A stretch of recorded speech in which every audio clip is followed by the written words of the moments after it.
used to live in this gorgeous mansion, the kind that felt alive with laughter, warmth, and peace. Our family had two brothers and two sisters, but here's the twist. We weren't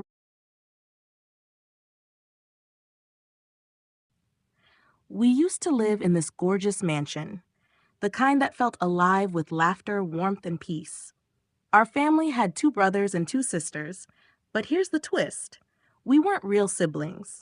We were step-brothers and step-sisters. Ethan, our eldest brother, came from one mother. The rest of us were from another. But trust me, the love between us was stronger than most real families out there. We were inseparable, a true team. The big brother's heart. Ethan was always the serious one, calm, responsible, the backbone of our family. He cared for us more than he cared for himself. Even though he sometimes felt lonely, he never showed it. One evening at dinner, our youngest sister teased him. "Bro, you really need to get married. We want a sister-in-law to help run the house." Ethan smiled faintly and said, "Marriage? Nah, not happening anytime soon. You guys are my world. I live for you." The room went silent. Something about his tone, it broke my heart. A sister's promise. I looked straight at Ethan and said softly, "If you're not getting married, I won't either. First my brother gets married, then me." He laughed nervously, but I wasn't joking. I said, "You've sacrificed so much for us. It's time someone comes into your life to take care of you. How can I build my own home while you're still alone?" Tears filled his eyes. He turned away, trying to hide them. Even though we were step-siblings, our bond was deeper than blood.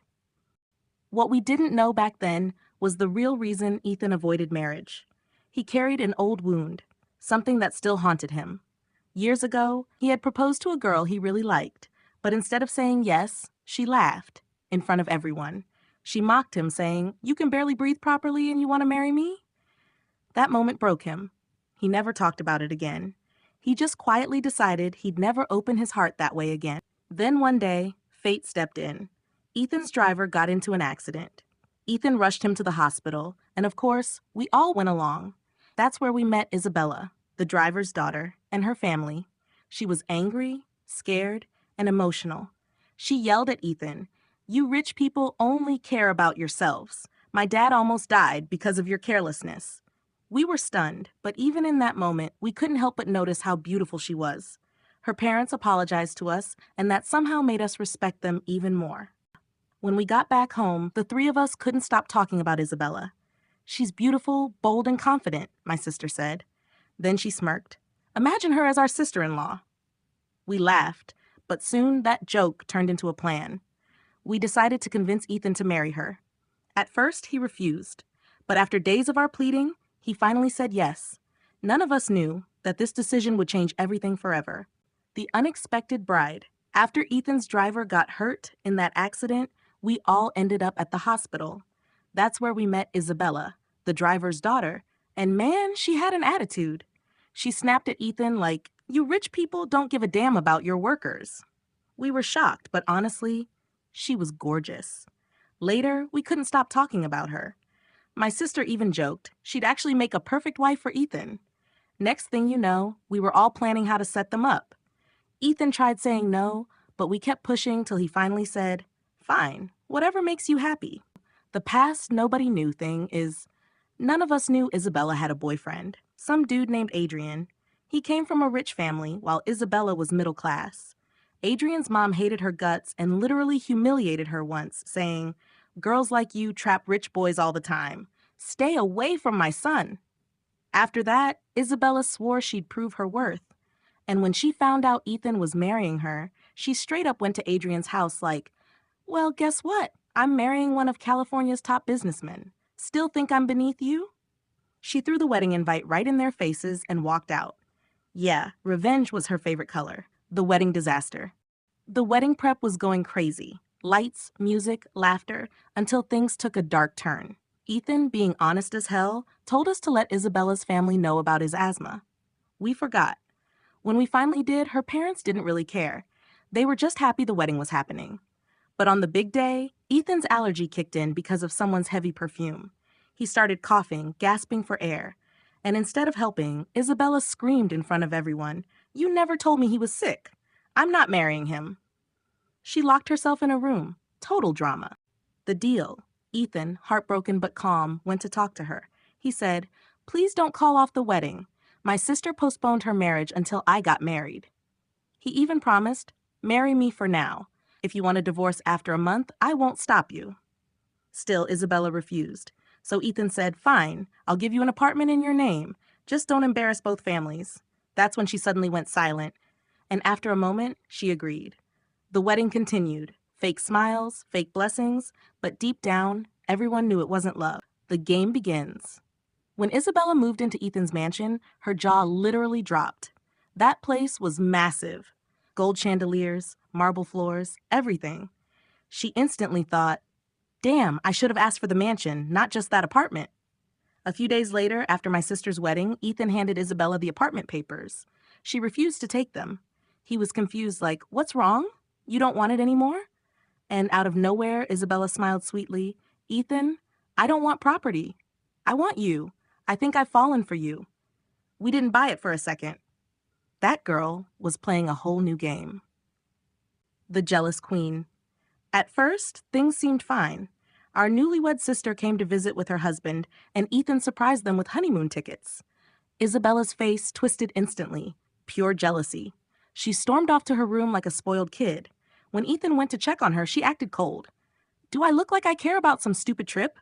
He laughed softly and said, "I actually planned one for us too. Just wanted to send Emily first." Her mood flipped in a second. She smiled and said, "You've lived your life for everyone else long enough. Now it's my turn. From now on, I come first. Before anyone, before anything." And that's when we realized our family's real storm was just beginning. A few days later, as soon as Emily gets back from her honeymoon, she heads straight to Ethan's place. She brings gifts for everyone, and everybody's all smiles. Emily's presents are a total hit. She even brings a special dress for Isabella and says cheerfully while handing it to her, "Hey, sister-in-law, this dress is going to look absolutely gorgeous on you." Isabella makes a face, grabs the dress carelessly, and replies coldly, "The dress is fine, but I don't wear stuff like that." Everyone's smile fades right away. And to make things worse, Isabella calls the maid over and, right there in front of everybody, hands her the dress Emily picked out with love. Everyone's stunned. Like, seriously? Isabella really shouldn't have done that. Later that night, Ethan goes to their room and says quietly but firmly, "Isabella, what the hell was that? You shouldn't have done that. You gave my sister's gift to the maid? Couldn't you at least think about her feelings?" Instead of feeling bad, Isabella snaps back, "I'm not here to babysit anybody's feelings. Be grateful I didn't just toss that thing in the trash. At least I gave it to someone poor who might actually wear it." Her words drip with arrogance. Ethan just goes silent, torn between his loving sisters and his rude wife who doesn't respect a single soul. A few days later, Isabella goes shopping and stops by her parents' house, arms loaded with shopping bags. Her mom looks at her and says gently, "Sweetheart, what's the point of all this shopping? Why waste money like that?" Isabella takes it as an insult and shoots back, "Looks like you just can't stand seeing me happy." Her mom stays calm. "Honey, focus a little on your husband. Take care of him. Keep him happy. You can do all this shopping later." Isabella frowns. "Please, Mom, spare me the lecture. I know exactly how to handle my husband. Now just make me some tea. I've got a headache." One day, one of our childhood friends comes over to visit. Seeing her, Isabella asks, "Who's this?" We reply, "She's our old friend. Used to live in the next bungalow." Isabella, full of pride, says mockingly, "From her looks and clothes, she sure doesn't seem like someone who'd live in a bungalow." Our friend, humble and sweet, smiles and says, "That bungalow belongs to my aunt. We just stay there to take care of it. My dad works as her driver." Isabella laughs sarcastically. "Oh, so your dad's a driver?" She doesn't even realize how shameful her words are, forgetting she herself is the daughter of a poor driver. We feel so embarrassed and quickly make an excuse to send our friend away. One day, our younger sister burns her hand a little in the kitchen. As soon as Ethan hears about it, he rushes home from the office. A bit later, Isabella also comes home. Ethan says to her, "Where were you? Her hand got burned. You should have been here." Isabella uses it as an excuse to start drama. "What? Is she a baby that I have to guard her all day? I'm not their babysitter or bodyguard. I didn't marry you to take care of your sisters. Anyway, it's just a little burn. She's not dead. After dropping those harsh words, Isabella storms off to her room. Ethan follows her and tries to reason. Isabella, what kind of attitude is that? You shouldn't say things like that. You know how much my sisters mean to me. Isabella says coldly, then let them be your life. I didn't take your life away, did I? So why are you taking it out on me? Her poisonous words cut deep. Ethan's health starts going downhill, and soon we have to take him to the hospital. A few days later, Isabella's brother calls my younger sister, Emily. Emily asks, how'd you even get my number? What's up? He says, nothing big. Isabella's phone was off, so I called you. Sorry about that. Emily smiles. No problem. I'll get Isabella for you. She takes the phone to Isabella and hands it over. Isabella, with her usual sharp tone, says, why are you standing here while I'm talking? Emily replies, because it's my phone. Isabella snaps suspiciously, what's so secret in your phone that you don't want to hand it over? To avoid drama, Emily quietly walks out, leaving the phone behind. Later, when Isabella returns it, she starts another scene. She hands Emily the phone and says, why was my brother calling you? Is there something going on between you two? Emily denies it, but Isabella warns, don't you dare get close to my brother again, or you'll regret it. One day, Isabella starts throwing up. Ethan rushes her to the doctor. After the checkup, the doctor smiles and says, congratulations, Ethan. You're going to be a dad. Isabella's pregnant. Ethan's overjoyed, his dream finally coming true. But Isabella looks shocked and uneasy. She doesn't want this baby. Ethan says excitedly, I'm going to tell everyone the good news, and walks out of the doctor's office. Left alone with the doctor, Isabella says coldly, I don't want this baby. The doctor looks stunned. You're probably just emotional right now. Isabella cuts her off. I said I don't want it. I'll pay you. Just get rid of it. Right then, Ethan walks back in and hears everything. His happiness shatters instantly. When they get home, everyone's celebrating. We're all so happy for Ethan. As they walk in, Isabella's face burns with anger, while Ethan looks broken. We offer sweets. Ethan takes a little to avoid hurting anyone, but when we hold it out to Isabella, she turns her face and walks off. Everyone's shocked. Why act like that on such a happy occasion? Later, in their room, Ethan asks, why do you want to end the pregnancy? Isabella makes excuses. Our marriage is still new. We should spend some time together first. I'm not ready for that kind of responsibility. Ethan tries to reassure her. Don't worry, I'll help. My sisters will help. We'll all take care of the baby. But Isabella stays stubborn. When Ethan insists, she spits venom. Look, Ethan, you're an asthma patient. I don't want another sick person in this house. Those words hit him like lightning. But calmly he says, just because I'm sick doesn't mean my child will be. People pray for kids their whole lives and you want to kill one out of selfishness? Isabella stays firm. Ethan warns, remember this, Isabella. If you hurt this baby or try to end this pregnancy, we're done. Forever. She shrugs. Whatever. I don't want the baby. After that, Ethan can't sleep at night. He lies awake, stressed and heartbroken. Meanwhile, Isabella, who doesn't care about anyone, sleeps peacefully. One day, Isabella's parents invite our family for dinner. At the table, her parents smile and say, soon your home will have a new little guest. We're going to be grandparents. After dinner, Isabella's mom lovingly advises, sweetheart, it's time to grow up. You're going to be a mother. Act responsible. Isabella replies sarcastically, what? I'm not handling things already? And about the baby? Don't worry, I'll deal with that soon enough. Her mom loses it and yells, what nonsense are you saying, you foolish girl? Do you even hear yourself?